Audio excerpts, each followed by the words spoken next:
पल का स्मरण करते रहना चाहिए, अंतिम पल का। अंतिम विश्राम है भगवान शंकर का द्वार। और फिर निवेदन करेंगे, जहां जितनी माताएं बैठी हैं, जितने लोग टीवी पर सुन रहे हैं, उनसे फिर निवेदन करेंगे, शंकर के मंदिर में जाना, जल चढ़ाना, किसी से कुछ बोलो चाहे मत बोलो, पर इतना जरूर करना कि थोड़ी देर, 2 क्षण, कहीं जहां पर कोई ना बैठा हो वहां तुम बैठकर 2 क्षण श्री शिवाय नमस्तुभ्यम, श्री शिवाय नमस्तुभ्यम जपो और अपने दिल की बात बाबा से कहो, अपने मन की बात बाबा से कहो।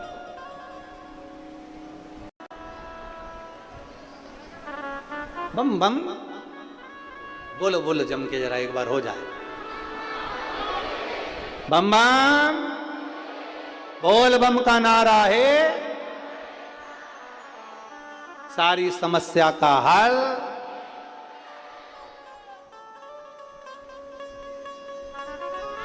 कोई लेट बनता है, कोई जल्दी बनता है, शंकर को जल चढ़ाने वाला एक दिन सेठ जरूर बनेगा।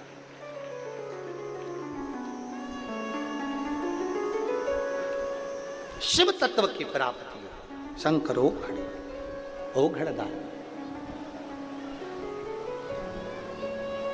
सती मैया जो जलकर भस्म हुई थी, वो हिमालय राज के यहाँ माता पार्वती जी के सुंदर आनंद के रूप में जन्म ले, मैनावती के गर्भ से जन्म हुआ। मैना, धन्या और कला, हमने पहले भी कथाओं में कहा है, पितरों की 3 बेटियां हैं। हम पहले भी कथा में आपको बता चुके। सुनिए ना कथा आप लोगों ने, जम के बोलो, सुनिए ना। पितरों की 3 बेटियां, मैना, धन्या और कला।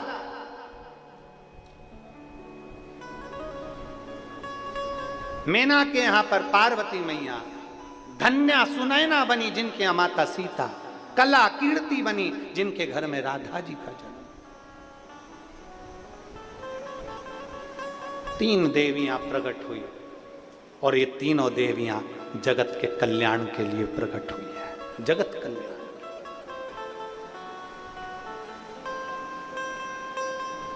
संपूर्ण विश्व के कल्याण के लिए 3 देवियों का प्रागट्य। पितरों की 3 बेटियां, मैना, धन्या, कला के यहां 3 देवियों का प्रागट्य होना। मैनावती की यहां माता पार्वती जी का प्रागट्य होना और पार्वती जी को देखकर जन्म के समय पर देवऋषि नारद का आगमन होना। श्रीमन नारायण, श्रीमन नारायण ना।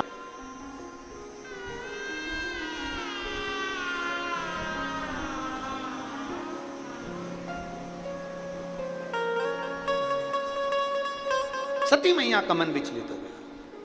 चले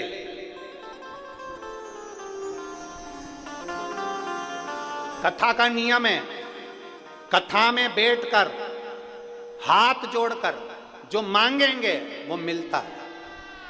सती मैया कथा में बैठी थी और उसने हाथ जोड़कर मांग लिया, मेरे पति भी कहाँ मुझे लेकर आए। शादी होने के बाद तो लोग घूमने के लिए दूसरी जगह जाते हैं, ये मुझे कथा सुनाने लाए। कितने सारे अरमान धर्म पत्नी के रहते हैं और वो कितनी सोच कर आती है, हम शादी के बाद में गोवा घूमने जाएंगे, हम शादी के बाद में ये द्वीप वो द्वीप घूमने जाएंगे। और मालूम पड़े शादी के बाद पत्नी घर पे और पति कह दे कि मेरे 25 दोस्त आ रहे हैं और तुझे खाना बनाना है, खाना बनाने वाली नहीं आएगी, तो पत्नी के दिल के अरमा आंसुओं में।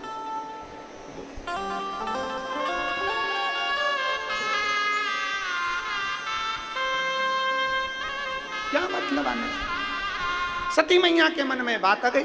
सती मैया ने सोचा मेरे को तो जाना था पति के साथ में भ्रमण करने के लिए और भोलेनाथ जी लेकर आ गए कथा सुनने के लिए। अब मन लगे।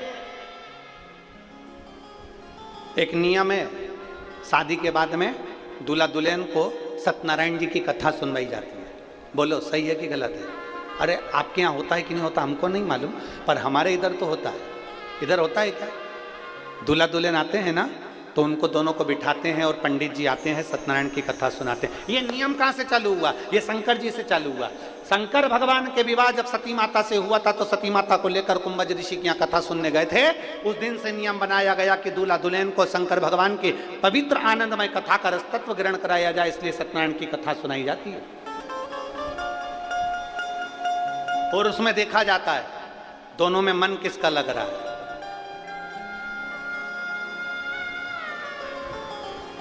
अब पत्नी तो इतना सारा घूंघट डाल के बैठती है, पंडित जी इति श्री रेवा खंडे प्रथम अध्याय, इतने में पत्नी कोई भी क्रिया नहीं करी, तो इतने में पति ने उसको, क्योंकि हाथ में फूल लेके बैठी थी, अब इनको क्या मालूम था, वो तो लगी घूंघट के अंदर।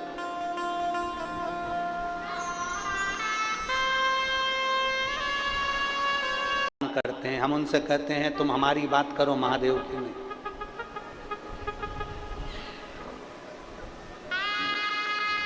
फिर कोई प्रश्न करता है, शंकर भगवान ऐसी प्रेरणा दे रहे हैं, भांग पीते हैं तो दुनिया के नए नए नवयुवक लड़के लड़कियां भांग पी रहे हैं, ये प्रेरणा देना चाहिए?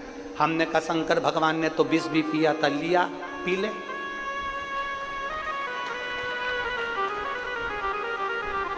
ये कोई प्रेरणा है? शिव की निंदा हम नहीं सुनेंगे, शंकर भगवान की निंदा हम नहीं सुनते, और कोई करता भी है तो मां से उठ के चल देते, हम बोलते ही नहीं। क्या बोलो, सब परम आभूषण है, मौन रहना, चुप रहो। समय आया,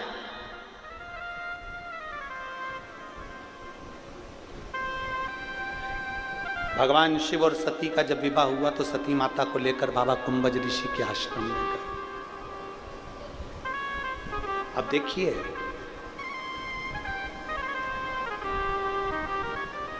कुंभज बाबा ने कथा कही, अगस्त ऋषि ने, शंकर भगवान कथा को सुन रहे हैं और सती मैया कथा को नहीं सुन पा रहे। बैठे दोनों हैं, कथा सुनने के लिए बैठे दोनों हैं। कुंभज ऋषि के दरवाजे पर, अगस्त बाबा के दरवाजे पर मेरे देवाधिदेव महादेव भी बैठे हैं, तो सती माता भी बैठी है, कथा सुनने के लिए दोनों बैठे हैं। पर शंकर भगवान कथा को सुन पा रहे हैं और सती मैया कथा नहीं सुन पा रही। उसका कारण केवल एक है, शिव जी का मन तो कथा में लगा है, पर सती का मन इसलिए नहीं लगा क्योंकि जब शिव और सती आए थे तो कुंभज ऋषि ने उठकर प्रणाम कर लिया था। कुंभज ऋषि ने उठ के प्रणाम कर लिया था। सती मैया ने मन में विचार करा, कथा करने वाला, कथा बाचने वाला जब हमको प्रणाम कर रहा है तो कथा क्या सुनाएगा। कथा बाचने वाला कथा सुनने वाले को प्रणाम करता है, इसलिए करता है क्योंकि तुम इतना अपना घर परिवार छोड़कर कथा सुनने के लिए आए हो तो तुम्हें प्रणाम करेगा। और कथा बाचने वाला कथा सुनने वाले को इसलिए प्रणाम करता है क्योंकि कथा बाचने वाला तो चौकी पर बैठता है, कथा सुनने वाला जमीन पर बैठता है। जो जमीन पर बैठता है वो जमींदार होता है, जो चौकी पर बैठता है वो चौकीदार होता है। आप जितने लोग जमीन पर बैठे हो सब जमींदार हो। बाचने वाला को प्रणाम करो।